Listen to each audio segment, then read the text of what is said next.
दुनिया के लगभग हर देश में, हर कोने में भारतीय रहते हैं। कुछ कुछ देश तो ऐसे हैं जहां भारतीयों की आबादी बहुत ज़्यादा है। ऐसे देशों को अगर हम मिनी हिंदुस्तान कहें तो गलत नहीं होगा। दक्षिण प्रशांत महासागर के मेलानेशिया में भी एक ऐसा ही द्वीपीय देश है जहां की करीब 37% आबादी भारतीय है और वो सैकड़ों साल से इस देश में रहते चले आ रहे हैं। यही वजह है कि यहाँ की राजभाषा में हिंदी भी शामिल है, जो अवधि के रूप में विकसित हुई है। इस देश का नाम है फिजी। यहाँ प्रचुर मात्रा में वन, खनिज और जलीय स्रोत हैं। यही वजह है कि फिजी को प्रशांत महासागर के द्वीपों में सबसे उन्नत राष्ट्र माना जाता है। यहाँ विदेशी मुद्रा का सबसे बड़ा स्रोत पर्यटन और चीनी का निर्यात है। फिजी द्वीप समूह अपने द्वीपों की खूबसूरती की वजह से ही दुनिया भर में मशहूर है और इसी वजह से बड़ी संख्या में लोग यहाँ घूमने भी आते हैं।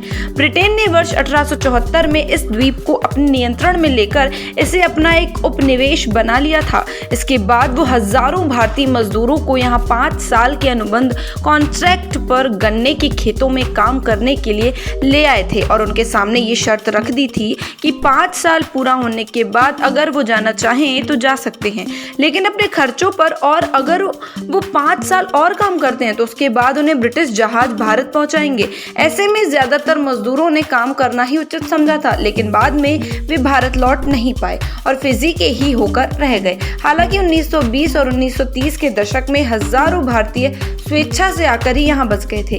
फिजी द्वीप समूह में कुल 322 द्वीप हैं, जिनमें से 106 द्वीप ही स्थायी रूप से बसे हुए हैं। यहाँ के 2 प्रमुख द्वीप विति लेवु और वनुआ लेवु हैं, जिन पर इस देश की लगभग 87% आबादी निवास करती है। फिजी के अधिकांश द्वीपों का निर्माण 15 करोड़ साल पहले ज्वालामुखी विस्फोटों के कारण हुआ है। यहाँ अभी भी कई ऐसे द्वीप हैं जहाँ अक्सर ज्वालामुखी विस्फोट होते रहते हैं। बड़ी संख्या में भारतीयों के होने की वजह से इस देश में कई हिंदू मंदिर भी हैं।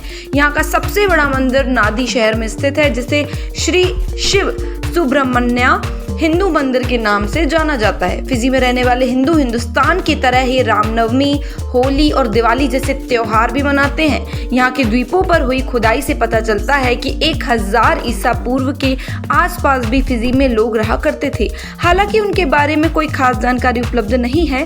कहते हैं कि प्राचीन फिजी में रहने वाले आदिवासी आदमखोर नरभक्षी थे। हालांकि वो युद्ध में मरने वाले लोगों का ही मांस खाते थे, कुदरती तौर पर मरने वालों का नहीं।